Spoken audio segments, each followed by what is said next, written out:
بشكارة 2500 أرواحين نخدمو كمية من فرماج ريجيم.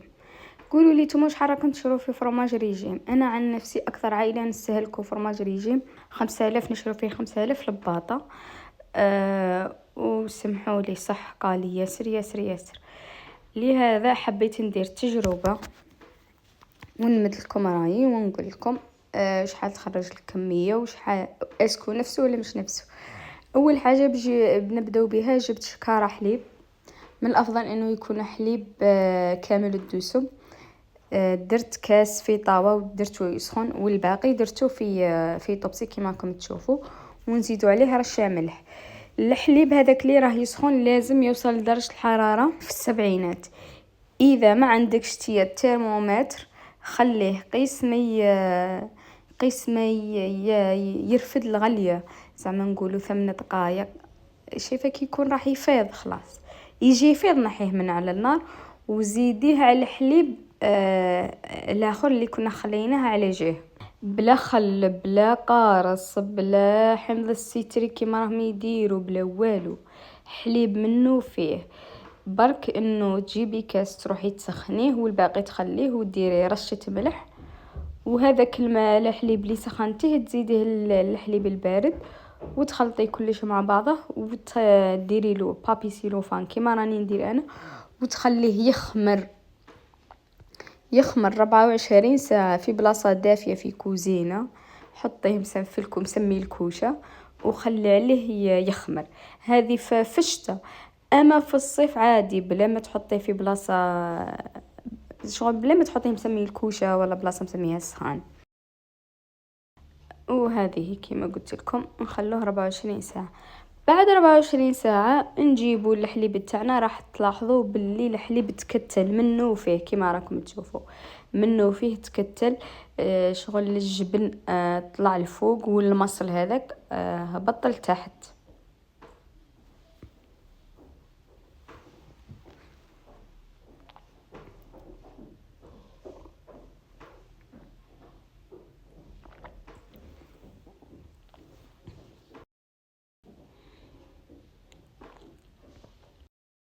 شوفوا كيفاش راني نجبد.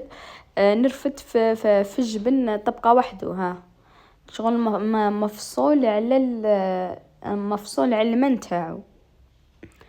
ومن بعد نروحو نجيبو شاش، اي شاش عندكم، نبداو نصفو في الجبن على الماء.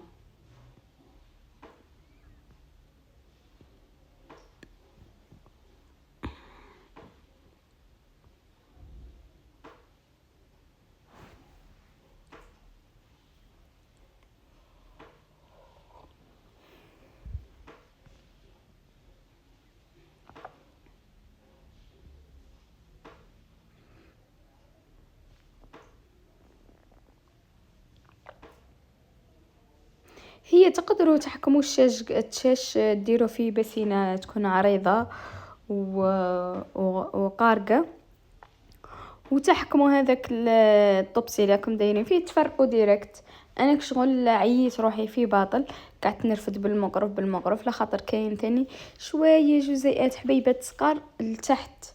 استما راني مور ما درت هذا الفيديو كي جيت لخاطر هذاك المصل انا نعجن به البريوش، نعجن به الكسره، نعجن به كسرة الشعير، الرقدة احنا نقولوا لها الرقدة. تجي تهبل. كي جيت نعجن به وانا نسربيه في الباسينه تاع العجين، لقيت الكتل هذا تاع الجبن. وش رحت فرغت ودرت الطريقه اللي قلت لكم عليها، حكمت كاع هذاك الماء فرغته في الشاش بلا مقروف بلا والو.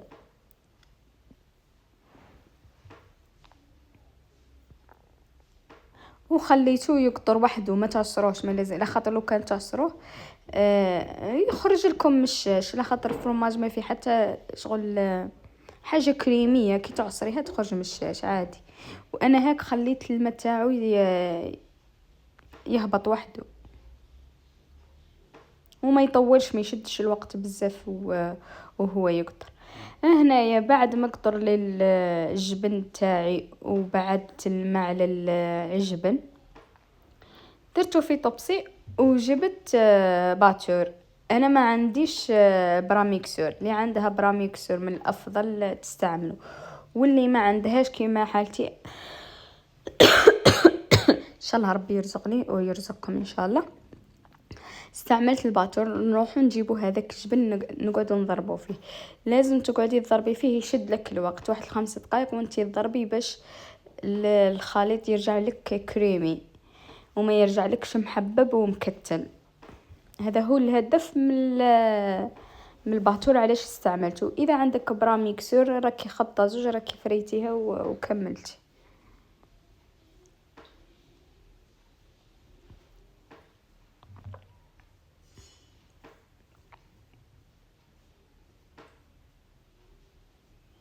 وكيما قلت لكم باللي كاين اغلب الناس يقول لك كي تخليها كي خمر بالك يكون مش صحي، بالك تجي فيه بنت. هذيك الحموضه اللي نلقاوها في اللبن بالك ما تلقاو فيه والو، شايفين شغل حليب وخلاص. نقول لكم الطعم نفسه طعم تاع تاع جبن فرماج ريجيم. هو طبق الاصل. ما هي زي حاجه الوحيده اللي زايده عليه هذاك اللي نشروه، تجي فيه بنة الحموضية، فيه بنة الخل. اما هذا ما فيهش بنة الحموضية خلاص. وهنا كما راكم تشوفوا راني قعدت نعمر. جبت لي 2 قواطة ونص. صافي شكارة تاع 2500 تخدم لك 2 قواطة ونص. لي القوطي اللي راح يسوى ب5000. انا عن نفسي زعما عجبتني الفكره الصراحه، ونعتمدها بصح بكميات كثيره. واش كنت نولي ندير من اذا كان كي يروب لي الحليب ان نعجن به الكسره. ذي الخضره قلت كي يولي يروب لي الحليب منين ذاك نشري 6 عماير نلقاهم رايبين، قلت نخدمهم. سيرتو انا عائلتي يموتوا على فرماج ريجيم، يموتوا عليه يعشقوه. ما كاش نهار ما كلاوهش، لازم ياكلوه في نهارهم. وضوك ما عليا نقول لكم برك خلص الفيديو وكملنا الوصفه تاع اليوم. ما تنساوش ديروا اشتراك للقناه وتعلقوا لي وديروا جيم للفيديو. سلام.